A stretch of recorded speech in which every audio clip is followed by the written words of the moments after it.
Ye goreng berapa?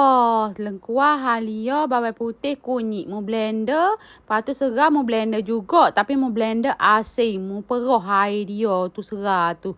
Lepas tu mu bubuh tepung jagung mula-mula di air tu. Lepas tu mu bubuh secukup rasa. Bubuh garam. Lepas tu mu bubuh lah kicap sudung. Jangan bubuh banyak. Masing.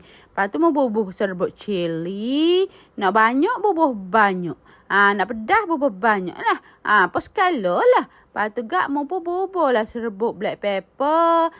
Serbuk jitai manis. Serbuk jitai putih. Serbuk ketumbar. Lepas tu mu bubuh serbuk kari ayam. Lepas tu gak mu bubuh hak bagai-bagai hak mu blend tadi. Mumpung gaum molek. Lepas tu gak mu bubuh lah sos labu tu.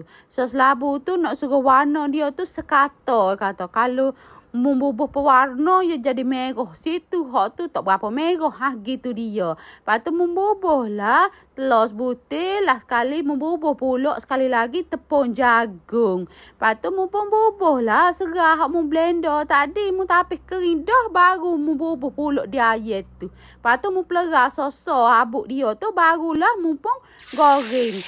Habuk dia tu mu goreng selepas air tu masuk separuh masuk. Lepas tu kak mu bubuh lah daun kari tu. Lepas tu kak jadilah air kita. Jadi klik saja. Kenapa kak buat lah.